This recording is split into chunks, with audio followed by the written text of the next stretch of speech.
अस्सलाम वालेकुम। Sorry for the disconnection, ये नेट में कुछ मसला हो गया था। तो we are back now, you people can join इन।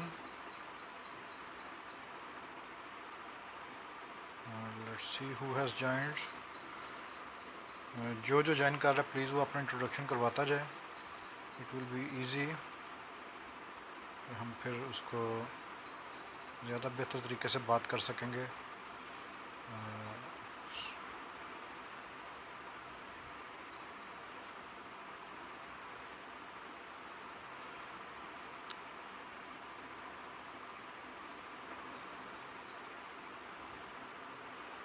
जिसने ज्वाइन कर लिया, अगर आवाज़ आ रही है, if you can hear me kindly आप लोग अपना इंट्रोडक्शन करवा दें ताकि बात करने में आसानी हो जाए।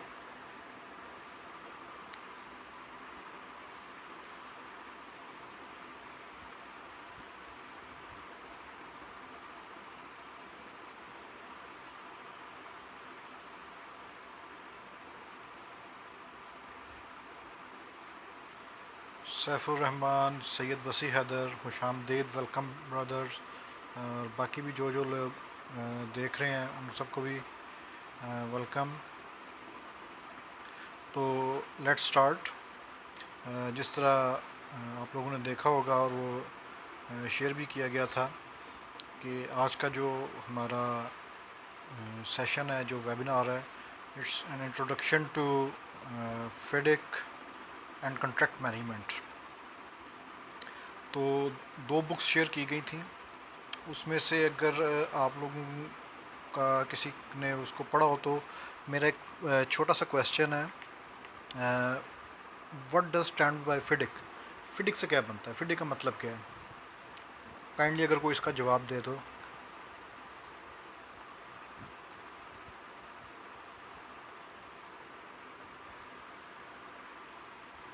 फिडिक स्टैंड्स फॉर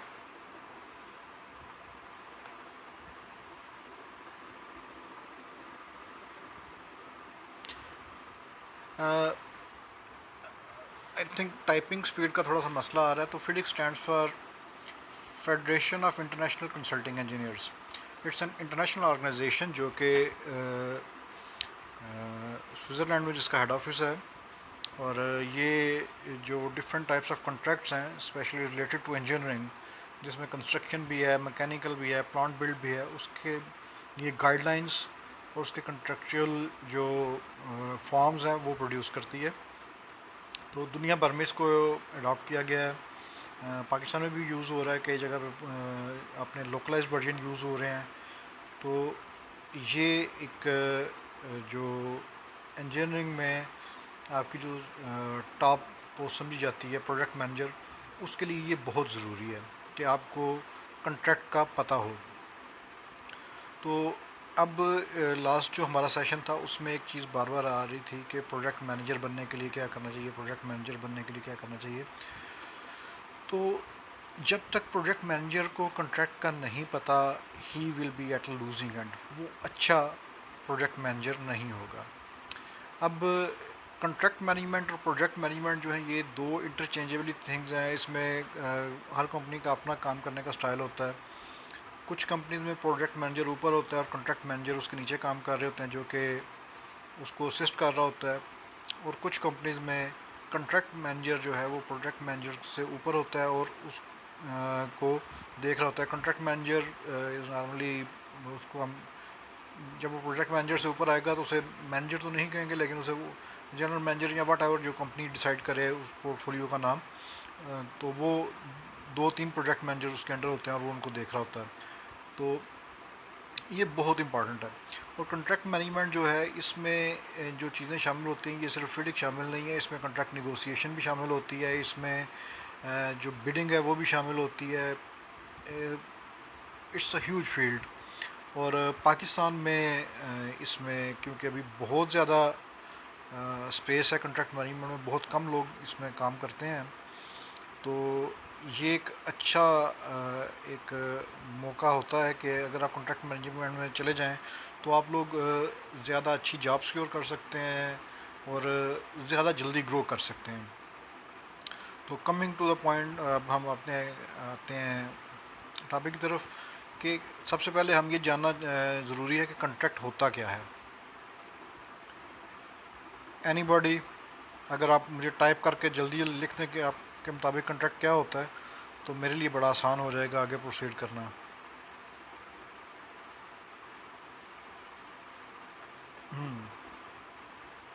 आई थिंक बाकी लोग भी मेरी तरह मोबाइल पे यूज़ कर रहे हैं, तो टाइपिंग ज़रा मुश्किल हो रही है। So let's proceed. कॉन्ट्रैक्ट दो पार्टीज के दरमियान उस एग्रीमेंट का नाम है को कहते हैं, उस एग्रीमेंट को कहते हैं जिसमें एक पार्टी के जो है उसने काम करवाना है और दूसरी पार्टी ने काम करना है।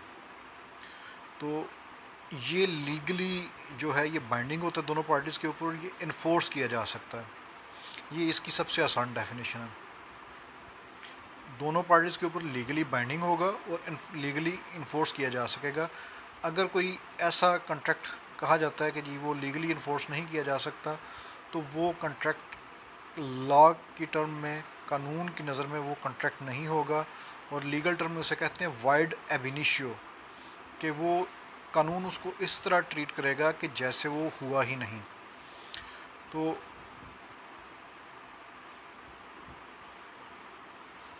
जी जैन, आपने भी ठीक कहा, अवैस आपने भी ठीक कहा। तो कॉन्ट्रैक्ट को समझने के लिए जिस तरह हमने ये डेफिनेशन कर ली है कि contract is agreement between two parties with certain liabilities and responsibilities enforceable under law.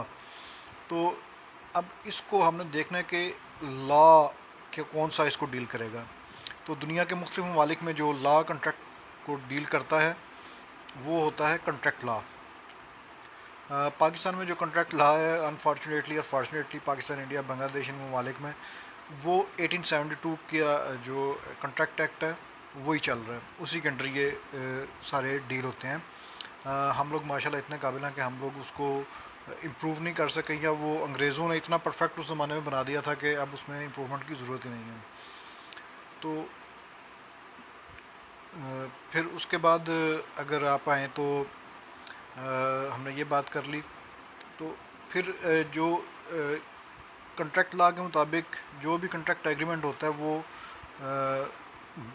Law के अंडर होता है। अब कौन से लॉ के अंडर होता है, अब देखें इसमें डिवीजन्स बन जाती हैं। अगर हम फ़र्ज़ करें एक काम कॉन्ट्रैक्ट एग्रीमेंट कंस्ट्रक्शन का जो हुआ है इन लाहौर, अगर वो लाहौर में हुआ है तो उस कॉन्ट्रैक्ट एग्रीमेंट की जो टर्म्स एंड कंडीशन होंगी उससे ऊपर जो है वो, अगर लाहौर की तहसील का कोई कानून हमारे कॉन्ट्रैक्ट के जो एग्रीमेंट की टर्म्स हैं उससे डिफरेंट है, तो लाहौर की तहसील का कानून लागू होगा, हमारे कॉन्ट्रैक्ट का कानून लागू नहीं होगा, जो उसकी टर्म्स हैं वो लागू नहीं होंगी। फिर अगर कोई डिस्ट्रिक्ट का कानून है वो तहसील के कानून से ऊपर होगा। फिर डिवीज़न आ जाएगी, डिवीज़न का अगर कोई लॉ है तो वो डिस्ट्रिक्ट के लॉ से ऊपर होगा, प्रोविंशियल, फेडरल, और इवेंचुअली सबसे ऊपर कॉन्स्टिट्यूशन होगा। कॉन्स्टिट्यूशन ऑफ द कंट्री के अंडर ये सारी चीज़ें डील होंगी। तो are we clear about this कि कॉन्ट्रैक्ट क्या होता है और ये कौन कौन से इसके जो है पार्ट्स हैं वो होंगे। Are we clear about it?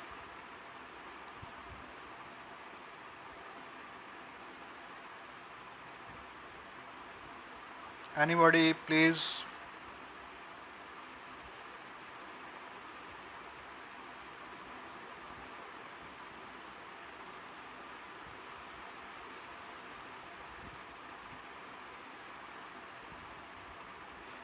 अच्छा चले अब हम आगे चलते हैं। कॉन्ट्रैक्ट के बाद अब हम आ जाते हैं कि कॉन्ट्रैक्ट जो है ये सिर्फ़ और सिर्फ इन दो तीन चीज़ों का नाम नहीं है कि एक एग्रीमेंट आपने कर लिया तो वो कॉन्ट्रैक्ट हो गया। कॉन्ट्रैक्ट में आगे उसके डिफरेंट पोर्शन होंगे, उसमें किन टर्म्स एंड कंडीशन पे काम होना है, these are called conditions of contract. फिर उस काम की स्पेसिफिकेशंस क्या होंगी, these are also part of contract. काम किन ड्राइंग्स के मुताबिक होगा, these are also part of contract. और उसमें अगर आप ऐड कर लें कि अगर कोई चेंजेस होंगी तो वो किस तरह प्रोसीड करेंगे, these are also part of contract. तो ये सारी चीज़ें पार्ट ऑफ कॉन्ट्रैक्ट हैं। फिर कॉन्ट्रैक्ट इसको डिफ़ाइन करता है अपने अंदर ही कि इनकी प्रायोरिटी क्या होगी। अगर आपने वो बुक पढ़ी तो जो फिडिक 1987 था, रीप्रिंटेड 92 वर्जन, उसमें प्रायोरिटी ऑफ कॉन्ट्रैक्ट डॉक्यूमेंट्स की क्लास है 5 में दिया हुआ है, क्लास 5 में, शायद 5.2 है। वो प्रायोरिटी ऑफ कॉन्ट्रैक्ट डॉक्यूमेंट्स जो है वो उसको डिफाइन करता है कि सबसे ऊपर कॉन्ट्रैक्ट एग्रीमेंट होगा, फिर फ़लाँ चीज़ होगी, फिर फ़लाँ चीज़ होगी, फिर फ़लाँ चीज़ होगी। 11वें नंबर पे जाके कहीं अदर्स के कोई भी ऐसा डॉक्यूमेंट जो कि कॉन्ट्रैक्ट का हिस्सा बनाया गया वो भी उसका पार्ट होगा। तो प्रायोरिटी ऑफ कॉन्ट्रैक्ट डॉक्यूमेंट से ये होता है कि अगर दो डॉक्यूमेंट्स कॉन्ट्रैक्ट के आपस में कन्फ्लिक्टिंग हैं तो उनमें से जिसकी प्रायोरिटी ज़्यादा होगी वो प्रिवेल करेगा, दूसरे की बात नहीं मानी जाएगी। तो ये हो गया। अब ये जब एक कॉन्ट्रैक्ट ऑफ़र आपके पास आती है, एक एड पब्लिश होता है न्यूज़पेपर में कि government of Pakistan, government of Punjab, Lahore development authority, NHA, what ever, invites tenders for the project फलाना फलाना। तो उसमें क्या होगा, आप जाकर कॉन्ट्रैक्ट डॉक्यूमेंट्स देखोगे, एक कॉन्ट्रैक्ट इंजीनियर का काम होगा, वो कॉन्ट्रैक्ट डॉक्यूमेंट्स लेगा, उनको स्टडी करेगा, अगर उसमें कोई डिस्क्रिपेंसी है उसको हाईलाइट करेगा, उसके ऊपर निगोशिएट करेगा कि इसको अगर चेंज कर लिया जाए, ना किया जाए, वगैरह वगैरह। उस स्पेसिफिकेशन, उन टर्म्स एंड कंडीशन के मुताबिक अपनी टीम के साथ बैठ के एक बिड भरेगा और वो बिड सबमिट करवाएगा। और फिर जो हमारा एक पंजाब प्रोक्योरमेंट का या पाकिस्तान का प्रोक्योरमेंट का रूल है उसके मुताबिक बिड सबमिट होगी और जो लोएस्ट बिडर होगा उसको बिड मिल जाएगी। अच्छा, निगोशिएशंस, जब आप लोएस्ट होते हो तो उसके बाद आपसे ये एम्प्लॉयर का इख्तियार होता है, वो उसके ऊपर निगोशिएट भी आपसे कर सकता है कि यार मुझे अच्छा ये चीज़ कम कर दो, इसकी प्राइस कम कर दो, इसकी प्राइस ज़्यादा कर दो। तो वो भी एक ऑप्शन होती है। अब कॉन्ट्रैक्ट में जिस तरह हमने डिफ़ाइन किया, दो पार्टीज़, एक ने काम करवाना है, एक ने करना है, एनफोर्सेबल अंडर लॉ। तो जिस पार्टी ने काम करवाना होता है उसको हम कहते हैं एम्प्लॉयर, और जिस पार्टी ने काम करना होता है उसे हम कहते हैं कॉन्ट्रैक्टर। कॉन्ट्रैक्ट ऑफ़र करता है एम्प्लॉयर और कॉन्ट्रैक्ट एक्सेप्ट करता है contractor. Terms and condition define की जाती हैं एम्प्लॉयर की तरफ से और जो कबूल की जाती हैं वो कॉन्ट्रैक्टर की तरफ से होती हैं।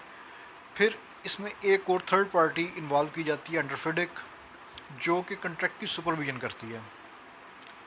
That party is called the engineer. The engineer का रोल ये होता है कि वो कॉन्ट्रैक्ट की टर्म्स एंड कंडीशंस को देखे कि कोई भी पार्टी उसका ब्रीच तो नहीं कर रही। अगर कोई पार्टी ब्रीच कर रही है तो the engineer as custodian of the contract उसकी ज़िम्मेदारी है कि वो ब्रीच करने वाली पार्टी को रोके उससे, और जिस पार्टी का जो शेयर है वो ब्रीच किया गया है, जिसको नुकसान पहुंचा है, उसको जो एंटाइटलमेंट बनती है, चाहे वो टाइम की बनती है चाहे वो पैसों की बनती है, वो उसको पे करवाए। अच्छा, अब इसके ऊपर sorry as you guys know मेरा गुजारा ज़रा मुश्किल हो जाता है। तो अभी तक कोई क्वेश्चन, जितनी भी हमारी बात हुई है उसमें कोई भी क्वेश्चन किसी भी किस्म का? ओके, अभी तक कोई क्वेश्चन नहीं आया। अब हम आगे चलते हैं। आगे ये होगा कि दी इंजीनियर का रोल जो होता है, जिसे हम आमतौर पे कंसल्टेंट के नाम से भी जानते हैं, जो लोग जॉब कर रहे हैं या जिनके जानने वाले जॉब कर रहे हैं वो कंसल्टेंट के रोल से वाकिफ़ होंगे। जिसमें एक बड़ा मशहूर नाम पाकिस्तान में सबसे ज़्यादा नेस्पाक का लिया जाता है, जी फलाने की नेस्पाक में जॉब होगी। NESPAK is a consultant company, वो इंजीनियर को असिस्ट कर रही होती है। इनका अपना स्टाफ होता है जो कि इंजीनियर को रिप्रेजेंट करता है। ये काम को चेक करते हैं कि क्या ये स्पेसिफिकेशन जो कि कॉन्ट्रैक्ट में दी गई हैं उसके मुताबिक हो रहा है या उससे हट के हो रहा है। अगर स्पेसिफिकेशन के मुताबिक हो रहा है वो उसको एक्सेप्ट करते हैं on the behalf of engineer. Engineer उसको ओके करता है और कॉन्ट्रैक्टर को पेमेंट हो जाती है। अब हम आगे आते हैं कि सॉरी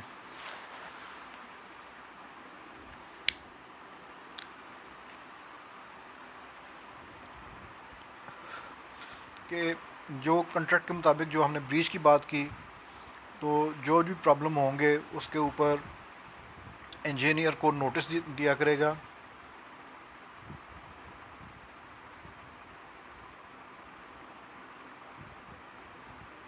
जैन देखें, अभी तक मैंने जितनी बातें की हैं वो डायरेक्ट कंट्रैक्टर की बात की है। मैंने कहीं पे भी सब कंट्रैक्टर या सेकेंडरी कंट्रैक्टर या पेटी कंट्रैक्टर का वर्ड यूज़ नहीं किया, क्योंकि सब कंट्रैक्टर का रिस्पॉन्सिबल कंट्रैक्टर होता है और जो कंट्रैक्ट है वो कंट्रैक्टर के ऊपर इन्फोर्स होता है। तो हम जो भी बात करेंगे that will be between employer and the contractor and the engineer. हम इन तीनों से बाहर बात नहीं करेंगे। अच्छा, नाउ कमिंग बैक, तो कई दफ़ा ऐसे चीज़ें हो जाती हैं कि जिसकी वजह से एक पार्टी को लगता है कि वो सफ़र कर रही है। मार्केट में प्राइस बहुत ज़्यादा बढ़ गई चीज़ों की। जब एग्रीमेंट हुआ था तो उस वक्त प्राइस और थी, तो उसके लिए कंट्रैक्ट में कंडीशंस दी गई होती हैं। अगर आप जाएंगे क्लास 70 में देखेंगे तो उसमें बताया गया है कि अगर प्राइस एस्केलेशन होती है या चेंज होती है, वेरिएशन आती है, तो उसको कैसे कैटर करना है, वो भी कंट्रैक्ट का पार्ट है। वो इंजीनियर कंट्रैक्टर अपनी कैलकुलेशन सबमिट करवाएगा, इंजीनियर उसको डिटरमिन करेगा और अप्रूवल करेगा और एम्प्लॉयर के पास भेजेगा कि ये ज़्यादा महंगाई होगी है तो इसके इतने एक्स्ट्रा पैसे बनते हैं as a specific agree terms, और अगर कम हो गया तो इसके इतने पैसे कंट्रैक्टर के काटने चाहिए। Are we clear about it? अब फिर आगे कंट्रैक्ट के डिफरेंट पार्ट्स होते हैं कि उसमें अगर कंट्रैक्टर एम्प्लॉयर ने एक डिज़ाइन दिया है, स्पेसिफिकेशन दी है, कंट्रैक्टर ने वहाँ जाकर काम शुरू कर दिया है, तो उसे कोई फिजिकल ऑब्स्ट्रक्शन आ गई है, लोकल्स ने काम करने से रोक दिया है, उस सिलसिले में क्या होगा? या कोई एक ऐसी चीज़ निकल आई है जो कि फ़िज़िकली वो आगे बढ़ ही नहीं सकता। जिसकी मिसाल ये है कि हम एक दफ़ा N85 पे काम कर रहे थे।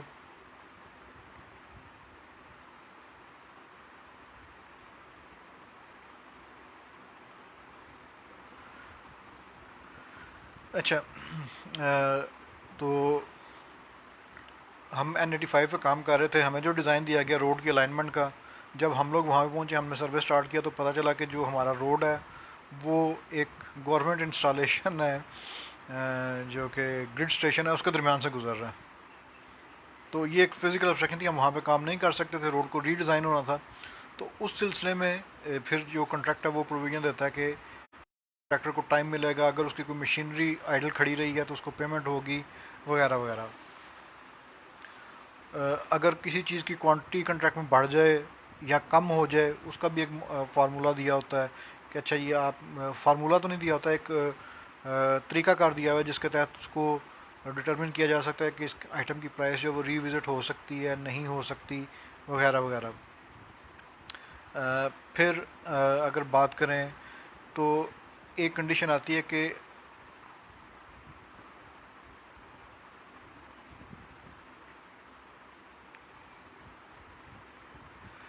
मुबीन, एम्प्लॉय से कभी भी एडमिनिस्ट्रेटिव अप्रूवल नहीं ली जाती, एम्प्लॉयर से ली जाती है, और वो एम्प्लॉयर का इंटरनल अफेयर होता है, कंट्रैक्ट का उससे कोई ताल्लुक़ नहीं होता। अगर एम्प्लॉयर का कोई नुमाइंदा ऐसा काम करवा लेता है जिसकी उसने अपनी एडमिनिस्ट्रेटिव अप्रूवल नहीं ली, तो उसमें कंट्रैक्टर को ज़िम्मेदार नहीं ठहराया जा सकता। वो एम्प्लॉयर का इंटरनल इशू है, that does not deal with contractor. ये इस चीज़ के ऊपर बड़ा क्लियर होना चाहिए, लॉ भी क्लियर है। अनफॉर्चुनेटली जो कि पिछले कुछ अर्से से पाकिस्तान में चल रहा है, वो इन्हीं चीज़ों के ऊपर गेम हो रही है और वो लॉ में कहीं भी वैलिड नहीं है। नाउ मूविंग फॉरवर्ड, कंट्रैक्ट फिर कुछ ऐसी चीज़ों को डिफ़ाइन करता है जो कि एम्प्लॉयर का रिस्क होंगे, कि अगर ये कंडीशंस पैदा हो जाएं तो एम्प्लॉयर इसका ज़िम्मेदार होगा। वो कॉन्ट्रैक्ट में दी होती हैं, अगर आप क्लास 20 खोलेंगे तो उसमें 20.4 में शायद ये चीज़ें दी हुई हैं। फिर एक जो टर्म कॉन्ट्रैक्ट में आती है और वो बहुत ज़्यादा यूज़ होती है, और आज जो हमने पिछला पैंडमिक की सूरत हाल में बात की थी, फोर्स मेजोर, ये वो कंडीशन होती है कि जिसमें ना कंट्रैक्टर ज़िम्मेदार करार दिया जा सकता, ना एम्प्लॉयर ज़िम्मेदार करार दिया जा सकता है। तो उस सूरत हाल को भी कंट्रैक्ट जो है वो एड्रेस करता है।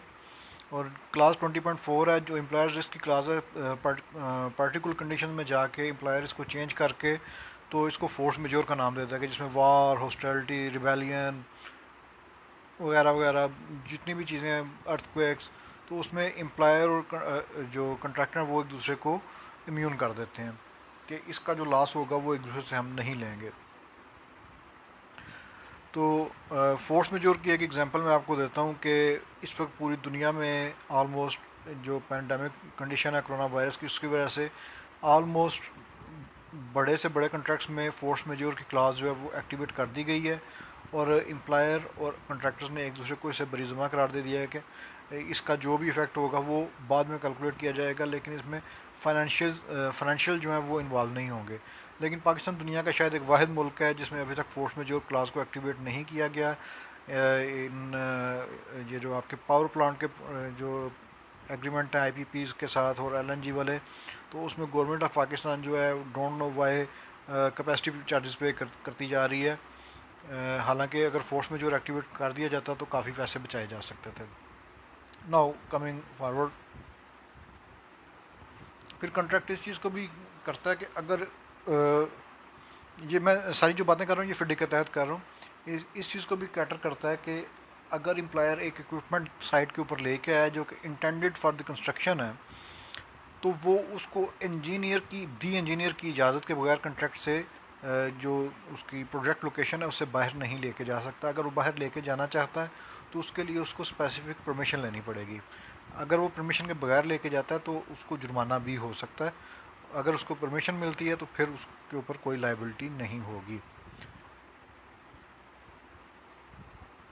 मूविंग फॉरवर्ड, फिर जो आगे वेरिएशन का हमने डिस्कस कर लिया। अगर वेरिएशन आती है तो उसमें कैसे क्या क्या चीज़ें होंगी। तो फिर आगे अगर चलें तो क्लास एस्केलेशन को भी हमने चेक कर लिया, इसको भी चेक कर लिया। हाँ, कंट्रैक्टर के ऊपर एक जिम्मेदारी होती है, वो क्लास 21 में आ जाएगी, वो होती है इंश्योर्ड की, insurance of works and workman, कि जितने भी लोग काम कर रहे हैं साइट के ऊपर कंट्रैक्टर ने उनकी थर्ड पार्टी इंश्योरेंस करवानी है फ्रॉम एटलीस्ट, कॉन्ट्रैक्ट में डिफ़ाइन होता है कि AA रेटिंग की कंपनी होगी इंश्योरेंस कंपनी, उसकी अपनी AAA होगी, तो उसके मुताबिक इंश्योरेंस करवानी है। इतनी हर वर्कमैन की एक स्पेसिफिक अमाउंट जो मिनिमम 1 मिलियन होती है और इक्विपमेंट और प्लांट की उसकी वैल्यू के मुताबिक इंश्योरेंस करवानी है, और ताकि किसी भी एक्सीडेंट की सूरत में कंट्रैक्टर को या एम्प्लॉयर को उसकी पेमेंट ना करनी पड़े, वो एक्सपेंसेस हैं वो इंश्योरेंस कंपनी बेयर करे। ये हो गया। उसके बाद हमारे जो पाकिस्तान में कॉन्ट्रैक्ट्स है फिडिक को, उसमें पर्टिकुलर एप्लीकेशन में जाके एक क्लास ऐड की जाती है, क्लास 36.6। उसमें ये शामिल किया जाता है कि जो लोकल मटेरियल्स हैं उनको प्रेफर किया जाएगा, उनको यूज़ किया जाएगा। इसी तरह कॉन्ट्रैक्ट की क्लास जो है वो ये बाइंडिंग करती है कि आप लोकल्स को ज़्यादा जॉब देंगे, लोकल्स को प्रायोरिटी के ऊपर हायर करेंगे। जिस एरिया में प्रोजेक्ट हो रहा है उस एरिया के लोग अगर इस काबिल हैं कि उनको हायर किया जा सके तो आपके ऊपर लाजिम है कि आप उनको हायर करेंगे। Any questions?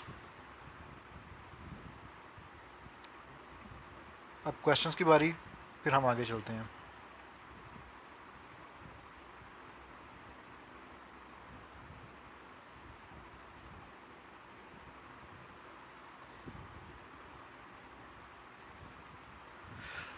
हनीफ, आपका क्वेश्चन बहुत वैलिड है। देखें, जो फिडिक 1987 की हम बात करते हैं तो उसमें क्लास 14 जो है उसके मुताबिक कंट्रैक्टर ने एक वर्क प्रोग्राम जमा करवाना होता है। उसमें उसने अपनी शेड्यूल दिया होता है कि मैं इस काम को इतने मुकम्मल करूँगा। उसमें रिसोर्स भी दिए होते हैं कि जी मैं इतना इक्विपमेंट यूज़ करूँगा, इतनी मैन पावर यूज़ करूँगा। तो एम्प्लॉयर और कंसल्टेंट जो है, अगर कंट्रैक्टर उस शेड्यूल के मुताबिक अपनी लेबर को एम्प्लॉय नहीं करता तो वो उसको फोर्स कर सकते हैं कि वो जो है इस अपनी लेबर पूरी करे, मैन आवर्स पूरे करे। अदरवाइज़ जो डिले है वो कंट्रैक्टर के खाते में काउंट होगा। इंश्योरेंस का वैसे मैंने जिस तरह बताया कि आपने थर्ड पार्टी इंश्योरेंस लेनी होती है, आप स्टेट लाइफ से भी ले सकते हैं, आप डिफरेंट कंपनी से भी ले सकते हैं।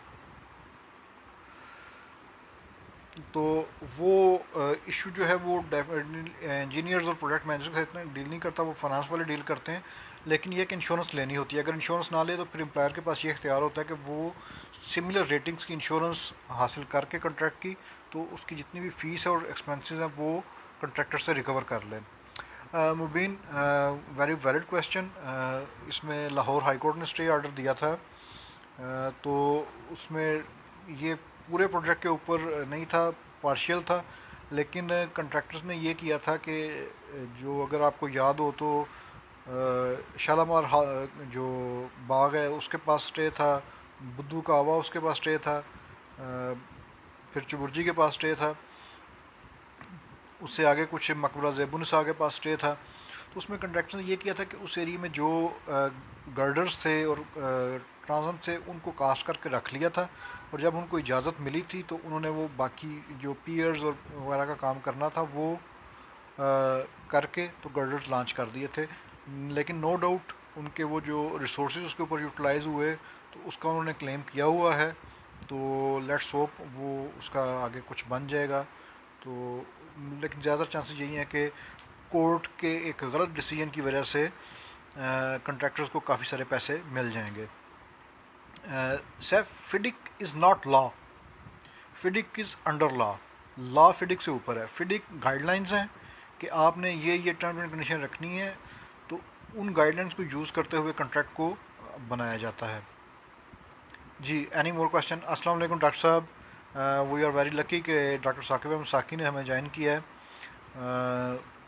तो ये बड़ी अच्छी बात है कि जो टीचर्स हैं वो भी ज्वाइन कर रहे हैं और ये एक अच्छा इंट्रैक्शन होगा।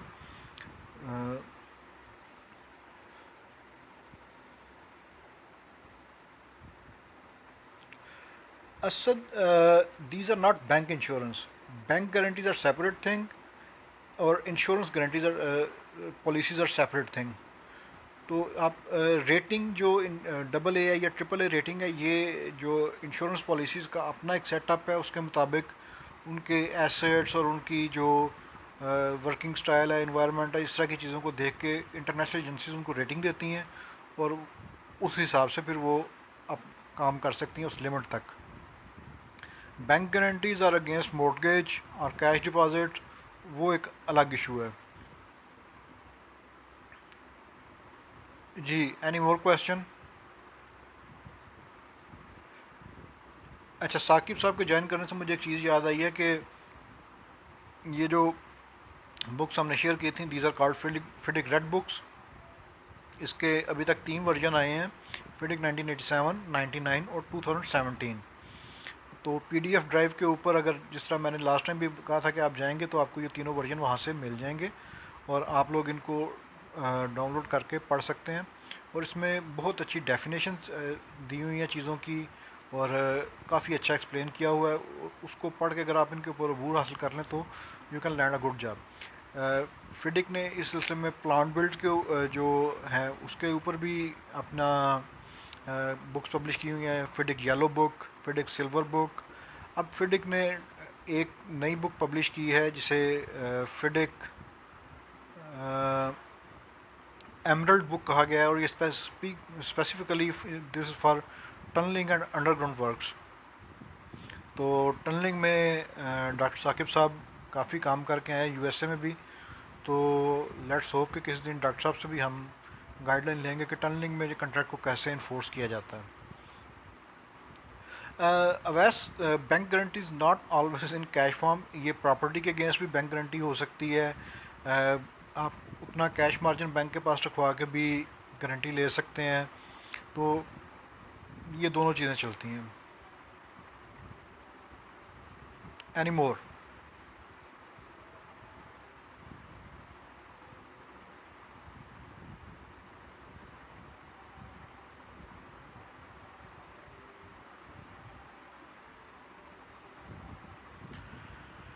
एनी मोर क्वेश्चन जी, और शुड वी प्रोसीड?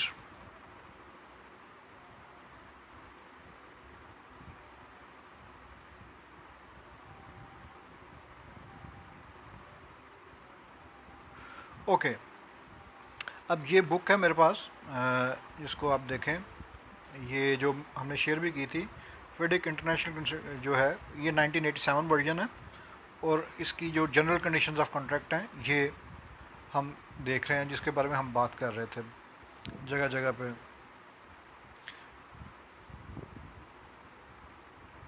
अच्छा जी। फिर कॉन्ट्रैक्ट इस चीज़ को भी इंश्योर करता है कि अगर जो आपके साथ प्रॉपर्टीज़ अटैच हैं, अगर उनको कोई लॉस होता है तो वो भी कंट्रैक्टर की ज़िम्मेदारी है कि वो उस नुकसान को पूरा करेगा, क्योंकि कंट्रैक्टर ने साइट को सिक्योर करके काम करना होता है।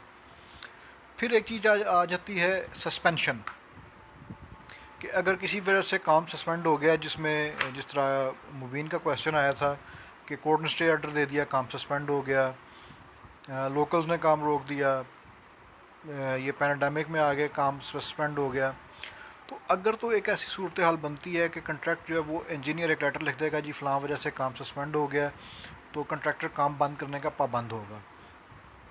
अगर सस्पेंशन 84 डेज़ तक रहती है या उससे पहले ख़त्म हो जाती है, तो कंट्रैक्टर काम शुरू करने का पाबंद है with the given terms and conditions.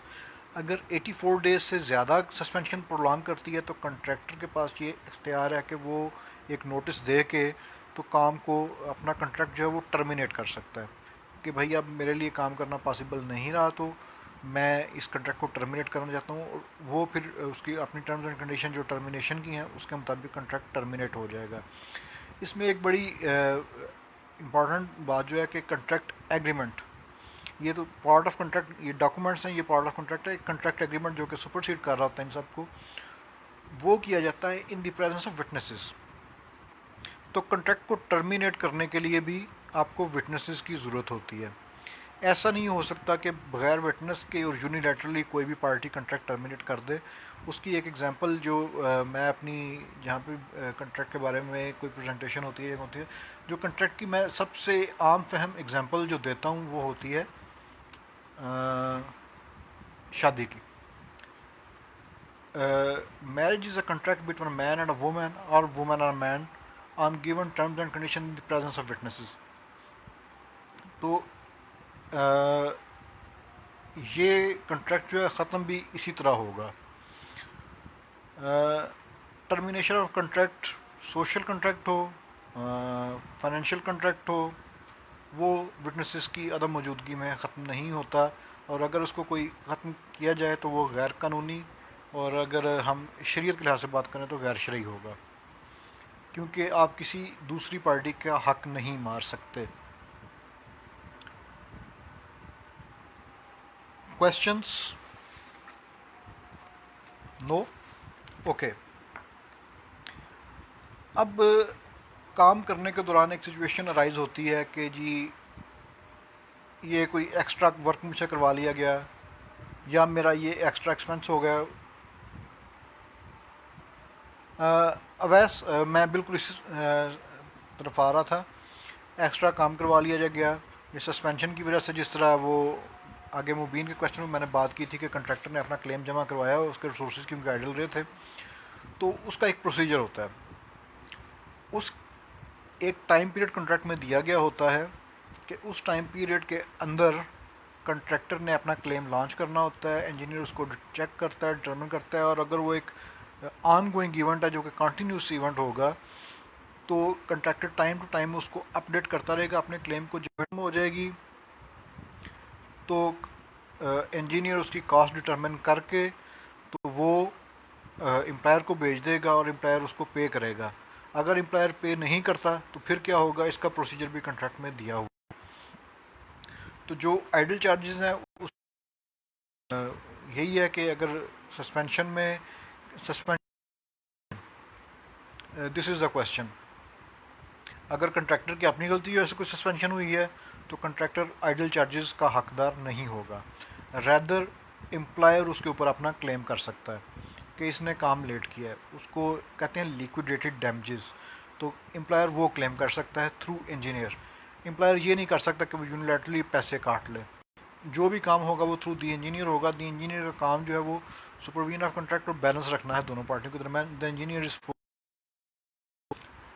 अच्छा, अगर ये जिस तरह कोरोना पैंडमिक का सीन है। इसमें जो सस्पेंशन हुई है इसमें कंट्रैक्टर जो है वो आइडल चार्जेस क्लेम नहीं कर सकता, क्योंकि ये फोर्स मेजोर यहाँ पे एक्टिवेट होगी। अगर एम्प्लॉयर ने फोर्स मेजोर एक्टिवेट नहीं की तो वो एम्प्लॉयर का कसूर है।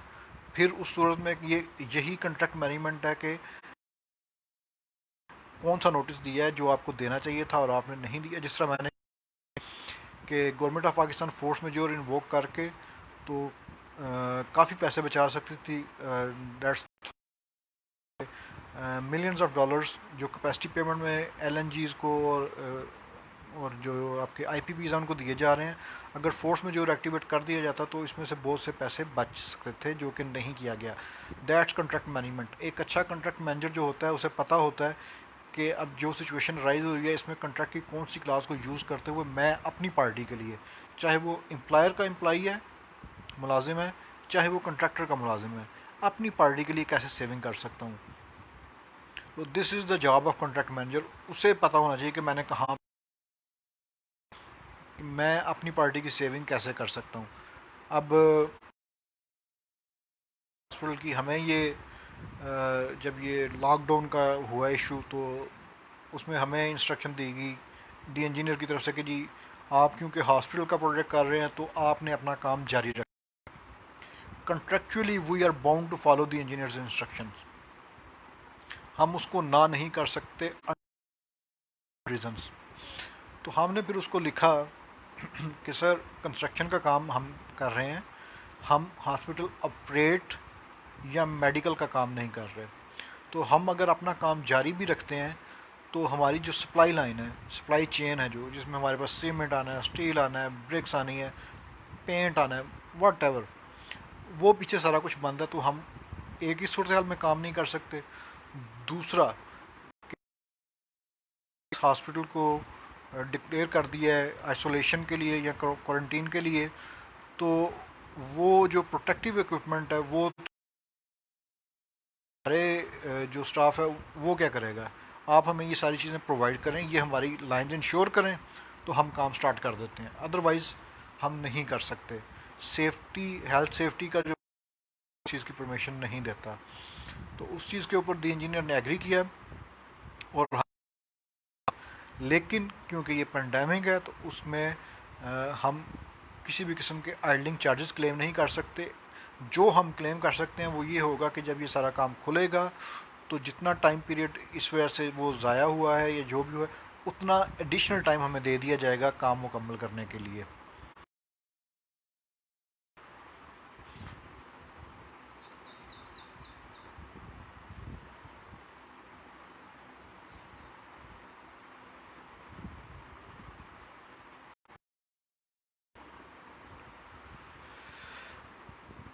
अच्छा, हम क्लेम्स की तरफ आ रहे थे। तो क्लेम्स में उसको वो करेंगे, वो कंट्रैक्टर जो है वो अपना क्लेम जमा कराएगा। अगर एम्प्लॉयर का क्लेम है तो एम्प्लॉयर अपना क्लेम जमा करवाएगा और फिर उसकी वो वैल्यूएशन करके करेगा। और अगर एक बड़ी मज़े की चीज़ है कि अगर कंट्रैक्टर अपने उस टाइम पीरियड के दरमियान अपना नोटिस नहीं देता तो फिर क्या होगा। फिर बड़ी मज़े की चीज़ है 53.4 फेलियर 53 क्लेम्स के साथ करती है। और ये क्लास में पढ़ना चाहूँगा, ये देखें कि कंट्रैक्ट कितना कम्प्रिहेंसिव है और कहाँ तक जाके चीज़ों को एड्रेस करता है।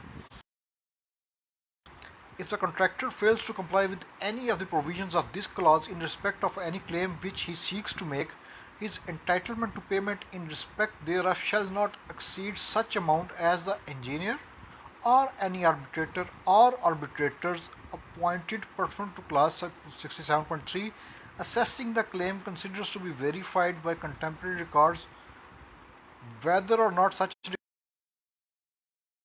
as required under subclass 53.2 and 53.3। यानी कि उसका जो राइट है कंट्रैक्टर का क्लेम का वो ख़त्म नहीं हो रहा। इस चीज़ को ज़रा ध्यान से देखिएगा। अब इसको मैं आगे लिंक भी करता हूँ कि अगर कंट्रैक्टर उस टाइम पीरियड के दरमियान क्लेम नहीं करता तो मिस्टेक हो जाती है उससे, लेकिन उससे राइट टू क्लेम ख़त्म नहीं हो जाता। वो इंजीनियर के पास इख्तियार चला जाता है डिटरमिन करे कि वेरीफाइएबल रिकॉर्ड में कंट्रैक्टर का इतना एक्सपेंस हुआ था या इसको इतना चार्जेस पड़े थे, और वो कंट्रैक्टर फिर उससे ज़्यादा मांग नहीं सकेगा, वो पाबंद हो जाएगा उस डिटर्मिनेशन का। अगर उसने अपना केस पूरा दिया हुआ है, अपना रिकॉर्ड पूरा किया हुआ है, फिर वो अपने पैसे जितने वो डिमांड करता है जो उसके मुताबिक बनते हैं वो ले सकता है। लेकिन वो डिटर्मिनेशन का अब पाकिस्तान में एक जुल्म क्या होता है कि पाकिस्तान में इस क्लास को अमेंड किया जाता है और ये लिख दिया जाता है सिंपली कि अगर कंट्रैक्टर विद इन टाइम जो 28 डेज़ रखे जाते हैं, विद इन 28 डेज़ क्लेम नहीं करता तो उसका राइट टू क्लेम एंड हो जाता है, उसको किसी भी किस्म की कंपनसेशन नहीं मिलेगी। अब जिस तरह हमने शुरू में एक हायरार्की डिफाइन की थी कि सबसे ऊपर कॉन्स्टिट्यूशन ऑफ पाकिस्तान है, फिर प्रोविंशियल लॉ, फिर डिविजनल लॉ, फिर डिस्ट्रिक्ट लॉ, तहसील लॉ, यूनियन कौंसिल लॉ, ये सारे कंट्रैक्ट से ऊपर हैं। इस चीज़ के ऊपर कोई दुहाई नहीं, ये सारे लॉज कंट्रैक्ट से ऊपर हैं। कॉन्स्टिट्यूशन ऑफ पाकिस्तान वो ये इंश्योर करता है कि किसी भी किस्म का अगर किसी इंसान ने काम किया है तो उसको उसका मुआवजा दिलवाना रियासत की ज़िम्मेदारी है, ठीक है, और उसको उसका हक मिलेगा। तो ये condition of contract direct in conflict with constitution of Pakistan चली जाती है, तो इसको फिर वो लॉ की ज़ुबान में जिस तरह मैंने पहले कहा था वो ये कंडीशन वाइड एब इनिशू हो जाती है कि ये एग्जिस्ट ही नहीं करती। लेकिन अनफॉर्चुनेटली पाकिस्तान में कॉन्ट्रैक्ट मैनेजमेंट का इतना रुझान नहीं है, इतना लोगों को पता नहीं है, तो ये कंडीशन चल रही है और एम्प्लॉयर इसके ऊपर कॉन्ट्रैक्टर्स को बेवकूफ़ भी बना रहे हैं, उनके क्लेम्स भी काट रहे हैं, पैसे भी काट रहे हैं, और कोई पूछने वाला नहीं है। ना कॉन्ट्रैक्टर्स को इस चीज़ का पता है कि वो इसके ऊपर कोर्ट में चले जाएं। और इसमें मज़े की बात में कंडीशन जो है जिसने ड्राफ्ट की थी वो हमारी कंपनी के फाउंडर हैं, इससे पहले वो NHA में काम करते थे। तो अपने ही प्रोजेक्ट के ऊपर उनकी एक सिचुएशन ऐसी बन गई कि टाइम पे क्लेम नहीं किया, तो मैंने उन्हें कहा कि अब क्या करें, ये पोजीशन है तो की हो सकता है। आई सेड के इसको चैलेंज करते हैं कॉन्स्टिट्यूशन ऑफ पाकिस्तान में, कॉन्स्टिट्यूशनल पिटीशन के तहत हाई कोर्ट में या सुप्रीम कोर्ट में चैलेंज करके हम उसको जीत सकते हैं।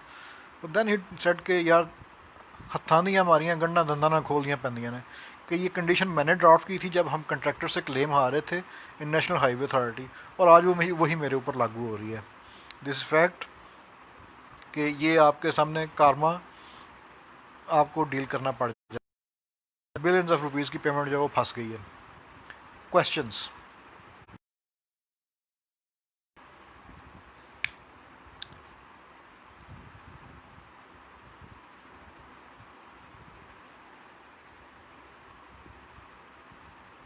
एनीबॉडी?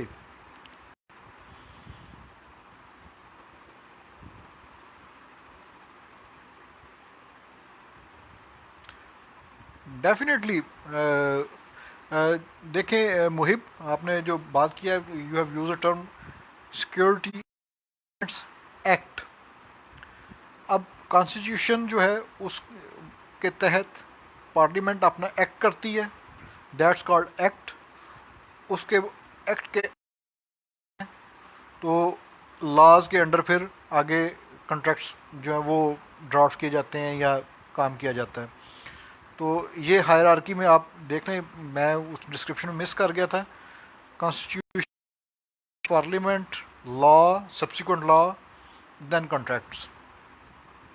तो ये अगर ये कोई भी चीज़ लॉ के या एक्ट के ख़िलाफ़ होगी तो वो कॉन्ट्रैक्ट में ख़त्म हो जाएगी, उसकी कोई वर्थ नहीं होगी। Any more questions?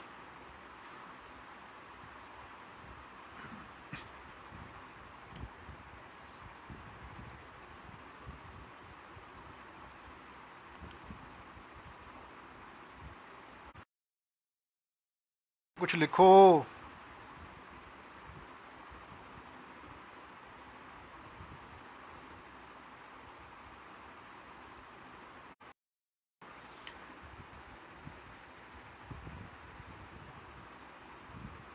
नहीं आ रहे questions? Doctor Saqib, anything please, आपकी तरफ से कोई क्वेश्चन? मैं ज़रा लैपटॉप ऑन कर लूँ, मुझे उसमें से एक दो डॉक्यूमेंट्स निकालने हैं, लेके चलते हैं।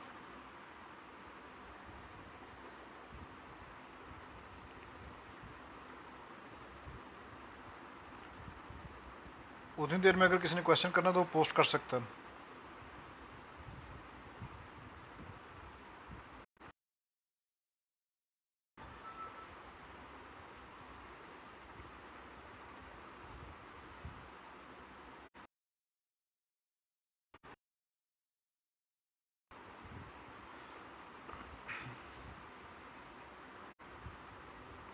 Okay, I hope I am making so much sense कि आप लोग क्वेश्चन नहीं कर रहे। मुझे खुशी अगर दुरुस्त फील हो रही है तो I think I am very happy. FIDIC FIDIC फिडिक।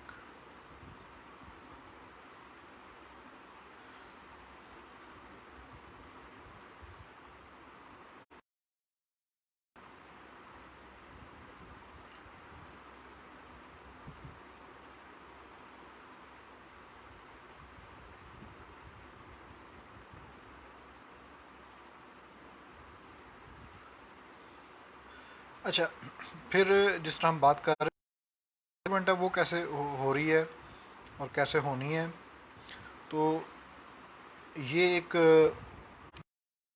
Punjab का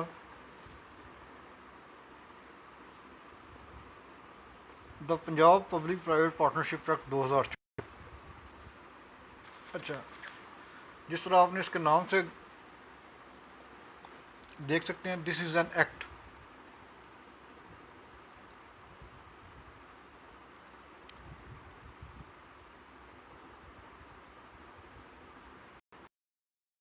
उमर, बड़ा अच्छा क्वेश्चन किया आपने। कंपनसेशन क्लेम जो है वो हर क्लास का अपना होता है। अगर हम फिडिक 1987 में बात करें तो वो इस चीज़ को इतना एलेबोरेट नहीं करता कि आपने फ़लाँ क्लास के तहत नोटिस देना है। क्लास 53 या फिडिक 1987 क्लेम्स को डिस्कस करती है, तो आपका जो भी नोटिस होगा, इफ़ स्टाइल में अगर आप लिख रहे हैं तो मैं उसको नोटिस को क्लास 53 और जो इवेंट जिस क्लास के अंडर फॉल करता है उन दोनों का रेफरेंस दे के लिखूँगा। मैं ये 12.2 का रेफरेंस दे के भी लेटर लिख सकता हूँ कंपनसेशन क्लेम के लिए। मैं क्लास 44 जो है, जो एक्सटेंशन ऑफ टाइम को डिस्कस करती है, उसको भी करता हूँ, उसका रेफरेंस भी दूंगा। लेकिन साथ 53 लाजमी होगी क्योंकि वो नोटिस टू क्लेम जो है वो सारा उसमें है। अवैस दानिश, आपका क्वेश्चन ये है कि फाइनेंशियल नुकसान फोर्स मेजोर में कंट्रैक्टर का होता है, एम्प्लॉयर का नहीं। भाई, फोर्स मेजोर इवेंट ही ऐसा है जिसमें एम्प्लॉयर का कसूर नहीं है, तो वो क्यों अपना फाइनेंशियल लॉस करे। एम्प्लॉयर कंट्रैक्टर का कसूर नहीं है तो कंट्रैक्टर अर्न भी कर रहा है ना। अगर कोई भी ऐसा बिज़नेस होगा जो कि जिसमें प्रॉफिट और लॉस का जो है वो मैकेनिज़्म नहीं होगा, तो बिज़नेस नहीं होगा, वो तो एक्सप्लॉयटेशन होगी, वो सूद बन जाएगा। तो इसलिए इस चीज़ को बैलेंस करना इफेक्ट रखा जाता है। तो फोर्स मेजोर में क्योंकि पार्टी नहीं है तो वो फाइनेंशियल बियर क्यों करेगा। तो इस वजह से ये क्वेश्चन जो है वो आई थिंक वैलिड नहीं है। फोर्स मेजोर के लिए आपको टर्म को अंडरस्टैंड करना पड़ेगा। आप गूगल करें फोर्स मेजोर की टर्म को, आपको पता चलेगा फोर्स मेजोर का मतलब क्या है। Umar, I am expecting some more question from you. आप इस फील्ड में काम कर रहे हैं, मुझे लग रहा है हैदर तूर भी काम करते हैं इस फील्ड में। आई थिंक आज उन्होंने हमें ज्वाइन।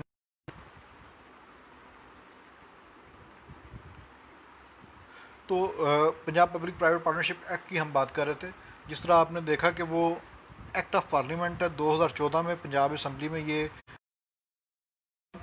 और उसके तहत ये बना। इसमें प्राइवेट पार्टनरशिप के जो कॉन्ट्रैक्ट्स हैं वो कैसे होंगे, उनकी टर्म्स एंड कंडीशन क्या होंगी, तो वो दिया हुआ है।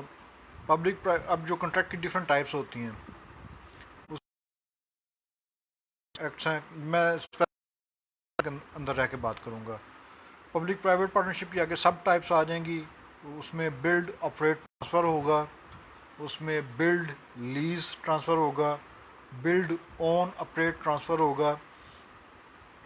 तो बिल्ड ऑपरेट ट्रांसफ़र में ये है कि आपने एक प्रोजेक्ट बनाया, उसको ऑपरेट भी आपने किया, आपने उससे पैसे कमाए, अपना खर्चा पूरा किया, अपना प्रॉफिट लिया और वो ट्रांसफ़र कर दिया बैक टू एम्प्लॉयर।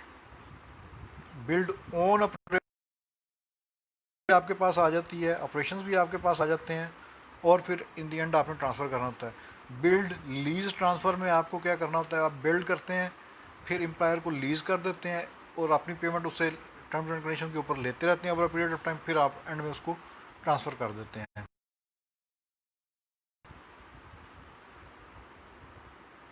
जो बिल्ड ऑपरेट ट्रांसफ़र की एग्जांपल है वो आपका रिंग रोड है।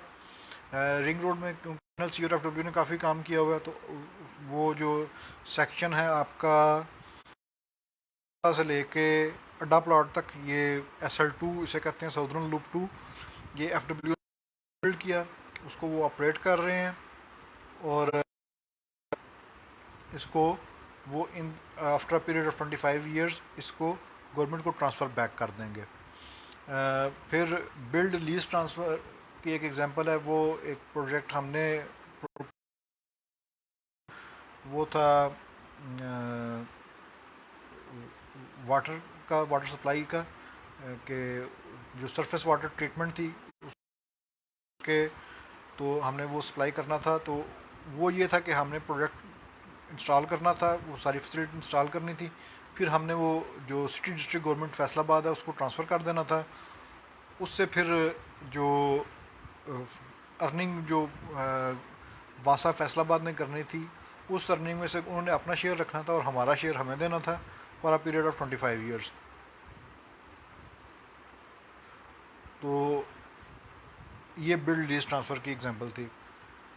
बिल्ड ओन ऑपरेट ट्रांसफ़र जो है वो पाकिस्तान में अभी तक ऐसा कोई प्रोजेक्ट हुआ नहीं है, तो उसकी मैं आपको पाकिस्तान के हिसाब से, लोकल इन्वायरमेंट के हिसाब से एग्जांपल नहीं दे सकता। ओनिंग वैसे भी सब्जेक्ट है, तो उसको भी हम डिस्कस नहीं करते। क्वेश्चंस?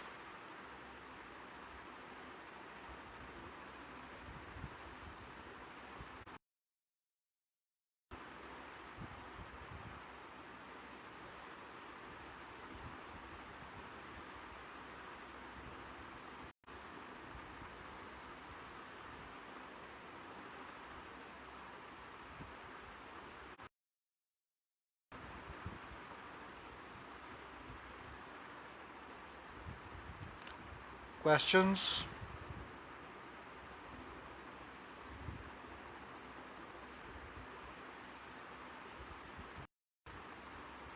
आज क्वेश्चंस नहीं आ रहे यार।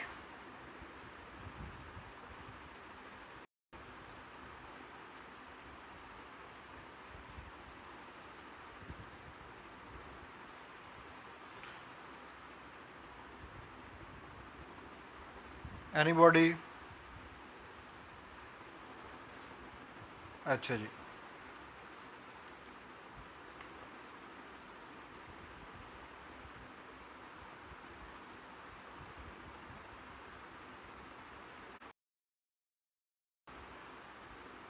आगे मूव करें फिर।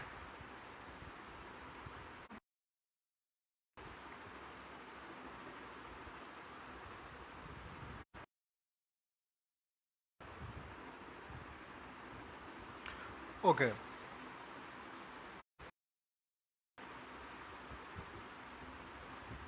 अब हम आते हैं, अब हमने एम्प्लॉयर डिफ़ाइन कर लिया, कॉन्ट्रैक्टर डिफ़ाइन कर लिया हुआ है, इंजीनियर का आपको बता दिया है। फिर सूरत हाल आती है कि कॉन्ट्रैक्ट में काम हो रहा है और उसमें एम्प्लॉयर चाहता है कि वो कुछ काम उसको अपने यूज़ कर ले। फॉर एग्ज़ाम्पल, इसकी एग्ज़ाम्पल मैं आपको ऐसे दूंगा एक छोटे से लेवल पे, कि आप एक घर बनवाने जा रहे हो, डबल स्टोरी, आपने उसका टेंडर दे दिया है, कंट्रैक्टर काम कर रहा है, आप उसे कहते हो यार इस तरह करो कि आप ना पहले कंप्लीट कर दो ताकि मैं शिफ्ट कर जाऊँ फर्स्ट फ्लोर पे, आप सेकंड फ्लोर पे अपना काम करते रहना, तो मैं शिफ्ट हो जाऊँगा, मेरा किराया बच जाएगा। आपने दो वेल डिफाइंड सेक्शंस बना दिए। फर्स्ट फ्लोर कि यार पहले हमने ये कंप्लीट करना है, आप फर्स्ट महीने में उसने घर बना के देना था, पहले 3 महीने में वो आपसे कहता कि यार मुझे फर्स्ट फ्लोर कंप्लीट कर दे, अगले 3 महीने तो सेकंड फ्लोर। तो उसमें क्या होगा, ये वेल डिफाइंड सेक्शन बन गए, वो फर्स्ट फ्लोर कंप्लीट करेगा, आप उसमें शिफ्ट हो जाओगे। लेकिन फिर क्या होगा कि आपने उसके साथ जो कॉन्ट्रैक्ट किया हुआ है, जो एग्रीमेंट किया हुआ है, उसमें आपने ये डिफ़ाइन किया था कि अगर घर में 1 साल तक किसी भी किस्म का कोई जो उसे क्या कहें खराबी निकलेगी, कोई इलेक्ट्रिक सिस्टम की या कोई और, कॉन्ट्रैक्टर उसका ज़िम्मेदार होगा। तो वो जिस दिन आप शिफ्ट हो जाएंगे या अपना यूज़ करना स्टार्ट कर देंगे, शिफ्ट करना इस बहुत बात की चीज़, उसने आपको काम कंप्लीट करके दिया, आप ला के एक चेयर रख ली, यू हैव टेकन अवर। अब उसका डिफेक्ट लाइबिलिटी पीरियड जो 1 साल का आपने रखा हुआ था, वो उस दिन से स्टार्ट हो जाएगा। यानी कि इसके 2 डिफेक्ट पीरियड बन जाएंगे। एक फ़र्ज़ किया 30 अप्रैल को आप उसमें आपने यूज़ करना स्टार्ट किया, तो 30 अप्रैल से 1 साल तक। सेकंड जून जुलाई 1 जुलाई को आप शिफ्ट हुए, तो वो 31 जुलाई से 31 जुलाई तक अगले साल में चला जाएगा। ठीक है। फिर एक सूरत हाल ऐसी बनती है कि उसने एक कमरा तैयार किया है, अभी वो मुकम्मल नहीं हुआ, उसमें फ़ैन लगना है, उसमें लाइट का, तो यार कोई नहीं, मैं इसको यूज़ करना चाहता हूँ, आप मैं शिफ्ट हो जाता हूँ। आप जैसे शिफ्ट होते हो, that is called taking over by parts, तो उसका डिफेक्ट लाइबिलिटी में स्टार्ट हो जाता है। तो ये चीज़ें भी होती हैं। There is difference between parts and sections. Sections are defined, contract कुछ भी हो सकता है, वो दीवार भी हो सकती है, लेकिन जिस दिन उसको एम्प्लॉयर ने यूज़ करना शुरू किया तो वो कंसिडर टेकन ओवर हो गया, और उसका वो जो डिफेक्ट लाइबिलिटी पीरियड है स्टार्ट हो जाएगा। Any questions?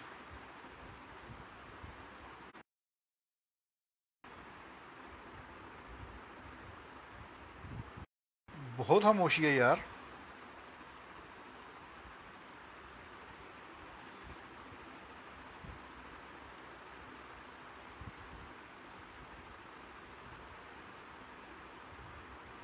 Questions please.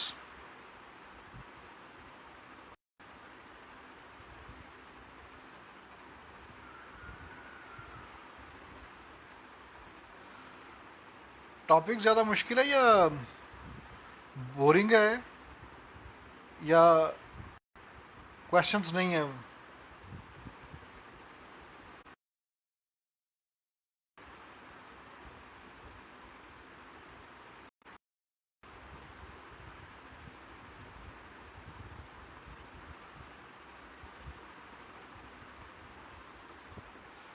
Hello.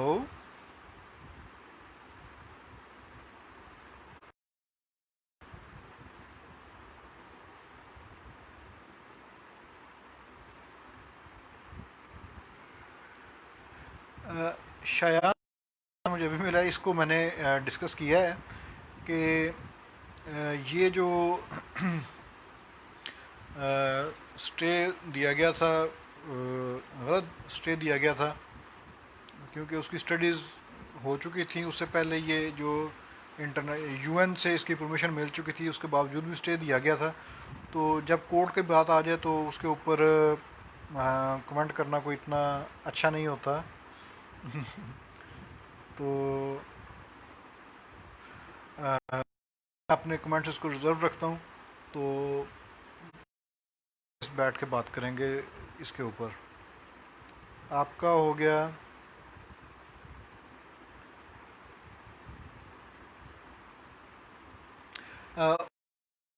आपका क्वेश्चन जो है, जो बीओटी का प्रोजेक्ट है, उसमें एक हमारी फ्लाईओवर ऑन काना काछा रेलवे क्रॉसिंग डिफेंस रोड के ऊपर, वो हमने किया हुआ है।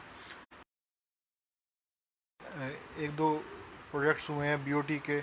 उसके बाद अभी एक ये शेखुपुरा गुजरांवाला रोड है, वो स्टार्ट हो रही है, वो भी बीओटी के ऊपर है। तो कंपनीज ने काम किया हुआ है, पाकिस्तान बीओटी करने वाली पहली कंपनी।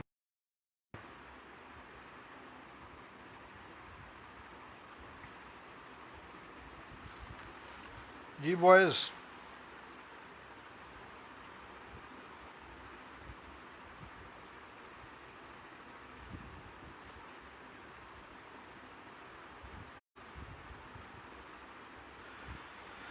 अच्छा, अब हम आ जाते हैं जो हमने बात की थी कि जिस हमने बात की थी, जो एग्जांपल भी हमने कोट की थी, अल्लाह आपका भला करे, ये फोर्स मेजोर इवेंट में जो गवर्नमेंट ऑफ पाकिस्तान की वजह से ना एक्टिवेट करने की वजह से इनको एक्स्ट्रा पेमेंट पड़ रही हैं, तो उसमें कंट्रैक्ट मैनेजमेंट का मैंने आपको बताया कि वो एक लेटर लिखना था, वो नहीं लिखा। फिर कंट्रैक्ट मैनेजर का जो मैनेजमेंट में अब आ रहे हैं, तो कंट्रैक्ट मैनेजर का जो काम है,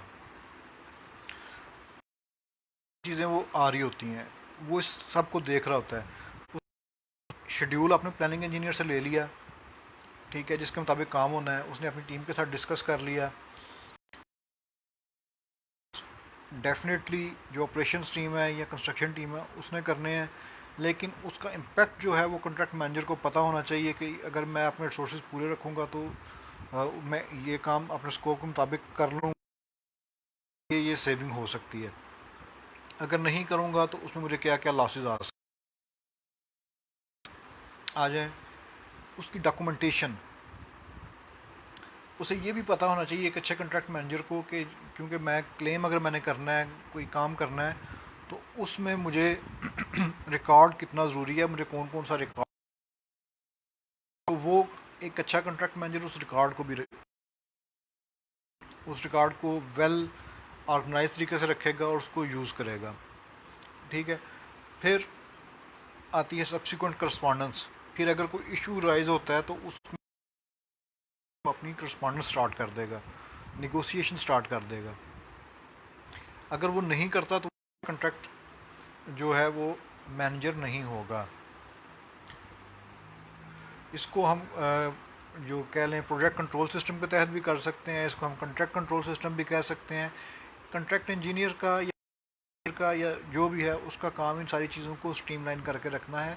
अगर आप कॉन्ट्रैक्ट इंजीनियर हो, फ्रेश हो, आपने रिपोर्ट करना, you have to organise a data कि वो फाइल हो, सॉफ्ट कापीज़ उसकी तैयार हों, एक्सेसिबल हों। तो आजकल के दौर में जो अच्छा कॉन्ट्रैक्ट मैनेजर है उसका डाटा क्लाउड के ऊपर होना चाहिए, वो शेयरेबल होना चाहिए within the organisation. Manager कभी भी ये नहीं होना चाहिए, कॉन्ट्रैक्ट इंजीनियर ये नहीं होना चाहिए कि जी मैंने सब कुछ सीख लिया हुआ है। No, we always are learning, हम हमेशा लर्न कर रहे होते हैं, हम हमेशा, अगर लर्निंग रुक जाए तो फिर सूरत हाल ऐसी बन जाती है कि एक आर्बिट्रेशन थी, अभी मैं आर्बिट्रेशन की तरफ भी आऊँगा, आर्बिट्रेशन पे हम क्लोजिंग करेंगे। तो उसका डिसीजन आया, वो डिसीजन लेके मैं पर्सनली जो रिप्रेजेंटेटिव था उनके पास गया कि सर ये डिसीजन आ गया तो इसके ऊपर क्या करना है। तो ही टोल्ड मी कि यार आप बताए ना क्या करना है, मुझे तो इस चीज़ का पता नहीं, मैंने कभी इस पर काम नहीं किया। टोन ऑर्गेनाइजेशन के काफ़ी सीनियर बंदे थे, तो मुझे सुख दुख भी हुआ कि उसमें कि अगर उन्होंने एक बड़ी छोटी सी चीज़ से उसको पढ़ा ही नहीं है तो ये इतने बिलियंस के काम कैसे देख रहे हैं। Zaheer, project delivers are different thing. उसमें आपने जो करना होता है ना कि आपने प्रोजेक्ट है या स्कूल का प्रोजेक्ट है तो उसमें आपके पास फ्रॉम स्टार्ट टू फिनिशिंग है, उसमें फिनिशिंग भी शामिल है, तो वो डिलीवरेबल की लिस्ट अलहदा बनती है। वो होता है कि अच्छा यार इसमें हमने टाइल लगा के देनी है, दैट्स अ डिलीवरेबल, हमने पंखा लगा के देना है। मैं वो बात इंटरनल है ऑर्गेनाइजेशन की, चाहे वो एम्प्लॉयर साइड की हो चाहे वो कंट्रैक्टर साइड की हो, कि वो उसने वो डॉक्यूमेंटेशन सारी चीज़ें अपनी मुकम्मल करनी है। वो प्रोजेक्ट डिलीवरेबल में नहीं, पार्ट ऑफ कॉन्ट्रैक्ट। प्रोजेक्ट में तो एग्जीक्यूशन भी आती है, ये कॉन्ट्रैक्ट की बात है।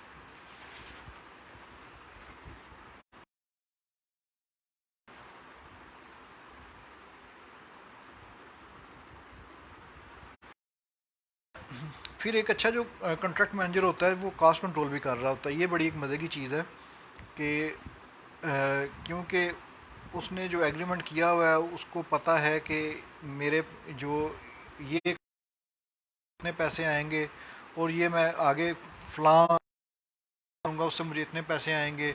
फिर मार्केट एनालिसिस जो है वो भी कंट्रैक्ट सेक्शन का काम है, जिसके अंडर वो कंट्रैक्ट इसको सपोर्ट कर रहे होते हैं। पाकिस्तान में तो क्वांटिटी सर्वेयर कह लें कर रहे होते हैं। तो अगर वो कंट्रैक्ट मैनेजर अपने कंट्रैक्ट के अंदर रहते हुए कास्ट इफेक्टिवनेस नहीं कर सकता, नहीं कर पा रहा, तो आई थिंक उसको स्टेप अप करने की ज़रूरत होगी।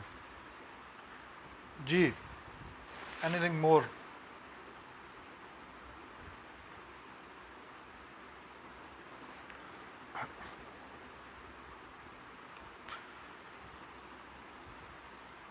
अच्छा, फिर आगे जिस तरह ये बात हमने की कास्ट कंट्रोल की, फिर आगे अगर मैं कास्ट कंट्रोल नहीं करता तो उसमें क्या क्या चीज़ें जो है वो मुझे नुकसान दे सकती हैं। रिस्क असेसमेंट जो है वो भी कंट्रैक्ट का आपका पार्ट होगा। Risk assessment not in the form of financials only, time time के ऊपर भी उसको रिस्क असेसमेंट करनी है, उसको मार्केट रिस्क असेसमेंट भी करनी है कि मेरी मार्केट वर्थ जो है वो तो साथ मैंने जो सब एग्रीमेंट्स किए हुए हैं वो तक सफ़र करवाएंगे। So risk assessment also falls under the contract manager, और उसको ये करना चाहिए। ठीक है, उसका सप्लायर ख़राब होगा अगर वो कंट्रैक्ट के मुताबिक काम नहीं किया, उसने जो एग्रीमेंट किया हुआ है वो उसका सप्लायर अगर उसको सप्लाई टाइम पे दे रहा है, ये उसको आगे यूटिलाइज़ नहीं कर पा रहा, तो वो उसको जो है वो क्लियर करनी पड़ेगी, either in the form of trust और फाइनेंशियल्स, और जो टाइम का इशू नुकसान उसका होगा। ठीक है, या अगर उसने उसको यूटिलाइज़ नहीं किया, उसके बाद उसकी सब्सिक्वेंट जो सप्लाई आनी थी, जो उसने डिमांड की हुई थी वो भी आ गई है, का लॉस होगा। या उसने जो डिमांड करनी थी वो डिमांड नहीं कर सकेगा, सूरत हाल चेंज हो जाती है, तो फिर भी उसको लॉस होगा। ये कंट्रैक्ट जो है ये प्लानिंग और अपनी जो क्वांटिटी सेक्शन है उसके साथ बैठ के ये उसको करना पड़ेगा।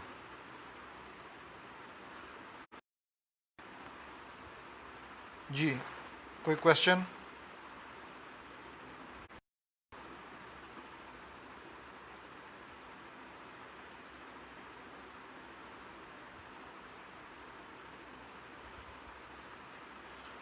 कोई तो क्वेश्चन कर लो।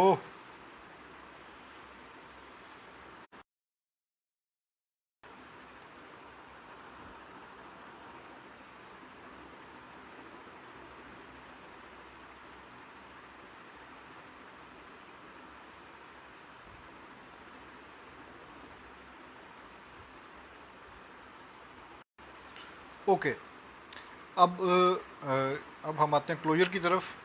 तो अब आ जाता है कि जब हम ये सारा काम कर रहे होते हैं तो दुनिया का कोई भी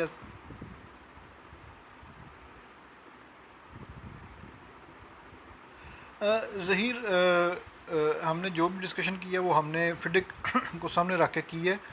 तो उसमें जो हमने बताया है कि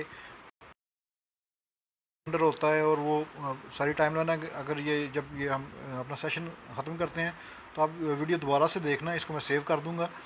तो उसमें ये हमने पूरा वो हायरार्की जो है वो डिस्कस की है। अच्छा, तो दुनिया में जब होते हैं तो उसमें फिर क्लेम्स भी आते हैं, जिस तरह हमने क्लेम्स के बारे में बात की। कई क्लेम्स जो है वो एक्सेप्ट हो जाते हैं, कई रिजेक्ट हो जाते हैं और डिस्प्यूट बन जाता है। तो फिर डिस्प्यूट रेजोल्यूशन कैसे होगी उसका भी कंट्रैक्ट में तरीका कर दिया हो गया है। जो फिडिक 1987 है उसमें क्लास 67 जो है वो आर्बिट्रेशन के और एमिकेबल सेटलमेंट के तरीकाकार को डिस्कस करती है। और जो फिडिक 99 है उसमें क्लास 20 जो है वो तमाम तर नोटिस और सब्सिक्वेंट जो एजुकेशन है और आर्बिट्रेशन है उसको डिस्कस करती है। तो फिडिक 87 क्योंकि इंट्रोडक्शन सेशन है, फिडिक 87 की हम बात करते हैं। उसमें जो है वो यह है कि कोई भी एक ऐसा चीज़ जिसमें dispute between employer and the contractor rise होता है, तो फिडिक 1987 के आप सबसे पहले इसको दी इंजीनियर के पास for his decision, the engineer अपना डिसीजन दे देगा न्यूट्रल रहते हुए। वो अपना डिसीजन देगा, तो उसके बाद फिर जो भी जिस पार्टी को उस डिसीजन से एतराज़ होगा वो आर्बिट्रेशन इन्वोक करे, आर्बिट्रेटर को अपॉइंट किया जाएगा या आर्बिट्रेटर्स को अपॉइंट किया जाएगा। ये हमेशा ऑड नंबर में होंगे, 1, 3, 5, 7 जो भी होगा उनको अपॉइंट किया जाएगा, वो अपना डिसीजन देंगे। और आर्बिट्रेटर्स जो हैं वो 1940 जो आर्बिट्रेशन एक्ट है इनके अंदर अपना वो डिसीजन देंगे, फिर वो कोर्ट में जा सकती है। So it's a long process arbitration का, डिस्प्यूट सेटलमेंट का। तो लेकिन ये कॉन्ट्रैक्ट में मैकेनिज्म दिया हो गया है, डिस्प्यूट किसी भी स्टेज पे दोनों पार्टीज आपस में एमिकेबल सेटलमेंट करके डिस्प्यूट को ख़त्म कर सकती हैं। ज़हीर का क्वेश्चन आया है, is there separate budget allocation for safety in Pakistan, I have seen getting charge towards and client. Budget अलहदा नहीं दिया होता,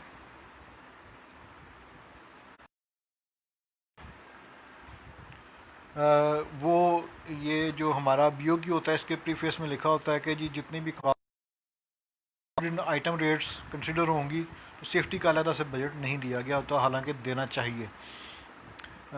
मुबीन आपका क्वेश्चन है there is appendix G named as integrity pact, please elaborate it. देखो इंटेग्रिटी पैक्ट जिस तरह उसकी जो टर्मिनोलॉजी है वही बता रही है कि वो कॉन्ट्रैक्टर को ये बाइंड कर रही होती है कि वो अपनी इंटेग्रिटी बरकरार रखते हुए इंफॉर्मेशन को कहीं से करप्शन नहीं करेगा, एम्प्लॉयर को बाय करने की कोशिश नहीं करेगा, उसके नुमाइंदों को, वो ये एक समझ लो फॉर्मेलिटी होती है। अपेंडिक्स जो G हो गया या इस तरह के एक दो और अपेंडिक्स होते हैं तो वो फॉर्मेलिटी में ही आते हैं, तो ये पार्ट होते हैं उसका डेफिनेटली। और ये जो अपना प्रायोरिटी ऑफ कॉन्ट्रैक्ट डॉक्यूमेंट्स हैं उसमें भी काफ़ी ऊपर ही आते हैं। जो प्रोडक्ट कंट्रोल सिस्टम्स हैं अपेंडिक्स J में ज़्यादा वो डाले जाते हैं, तो वो सिस्टम्स भी अगर उनको तो शायद प्रोजेक्ट कास्ट जिसके ऊपर हम काम कर रहे होते हैं उससे मल्टीपल टाइम्स कास्ट ज़्यादा हो प्रोजेक्ट की, अगर उन कंट्रोल सिस्टम को जो कॉन्ट्रैक्ट में दिए गए होते हैं उसके मुताबिक काम किया जाए। आप लोग एक सेकंड होल्ड कीजिएगा, मैं ज़रा अपनी हाई कमान की बात सुन लूँ।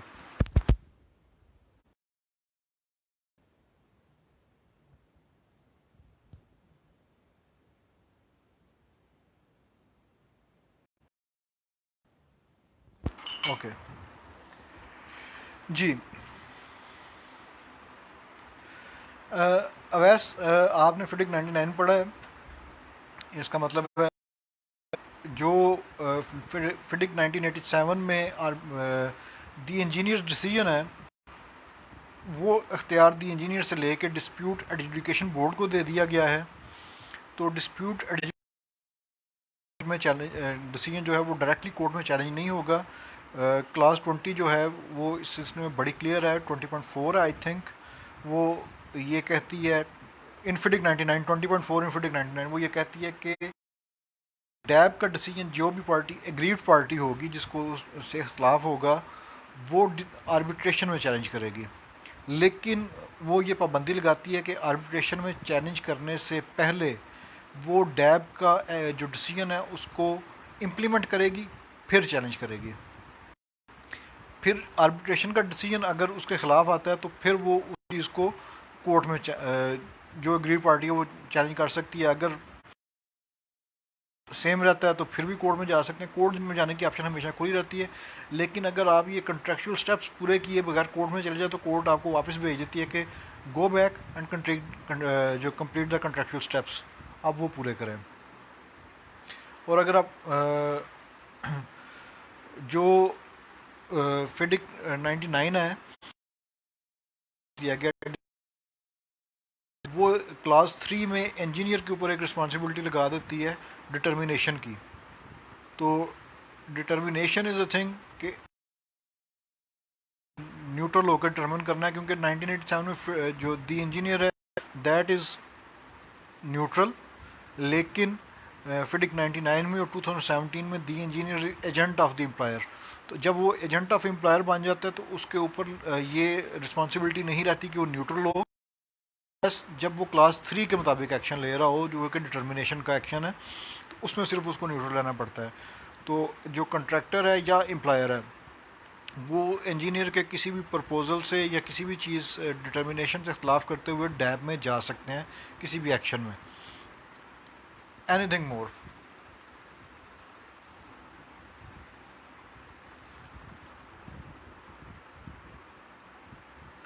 ये देख लो, लास्ट टाइम हमने जब कन्वर्सेशन एंड की थी तो शादी की बात की थी। अब देख लो ये शादी के फ़ायदे, मुझे कमरे में बैठे बैठे खाने पीने को मिल गया। जिनकी शादी नहीं हुई वो जल सकते हैं।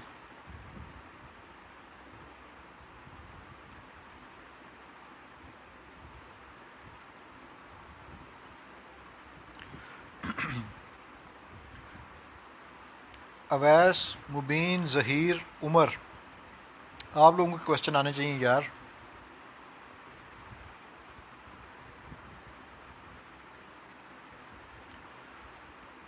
अच्छा, इसमें आप पीडीएफ ड्राइव से जाके आप ये चीज़ें डाउनलोड कर सकते हैं। मैं शायान के साथ एक अपनी जो प्रेजेंटेशन मैंने यूईटी में दी थी बैक इन 2016 और 17, आई डोंट एग्जैक्टली रिमेंबर, मैं शायान के साथ वो भी शेयर कर दूंगा ताकि वो ड्राइव में रख के आप लोगों के साथ शेयर कर दें, तो आप उसको पढ़ के थोड़ा सा बेसिक आइडिया प्रोजेक्ट का हो जाएगा।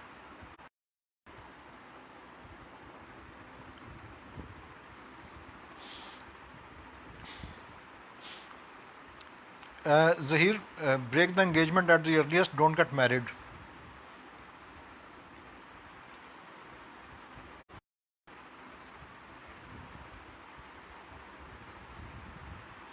तो अब मेरा ख्याल है इसको हम क्लोज़ करते हैं।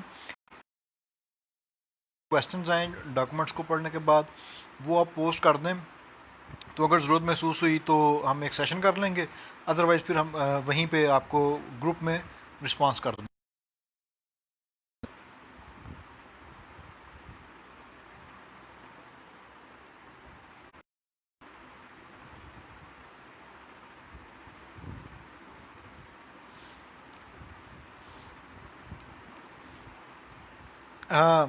शायान, ये दिन याद मुझे बड़ी अच्छी तरह याद है कि जब हम लोग जॉबलेस थे, तकरीबन 1.25 साल जॉबलेस थे हम लोग, मैं एटलीस्ट 1.25 साल जॉबलेस रहा था। तो यूईटी के बिल्कुल गेट नंबर 3 के अपोजिट पाकिस्तान रेलवेज़ का हॉस्टल है, उसके रूम नंबर 10 में मैं रहता होता था। एक दोस्त से वो लिया हुआ था, तो अक्सर हमारे पास खाने के पैसे भी नहीं होते थे, तो लेकिन वो दिन आज भी याद आते हैं। दिन में एक आध दफ़ा खाना खाना, चलो यार पैसे बचा लो अगले दिन के लिए, लेकिन वो जो दिन थे उनका मज़ा बहुत था। अच्छा, उमर का क्वेश्चन आया जी।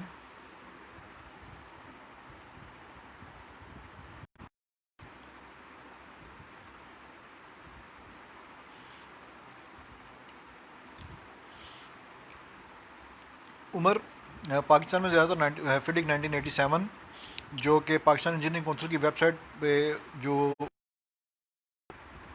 अपनी गाइडलाइंस के मुताबिक वर्जन दिया हुआ है पार्टिकुलर एप्लीकेशंस का, वो यूज़ होता है। 99 बहुत रेयर यूज़ हो रहा है, कम यूज़ हो रहा है।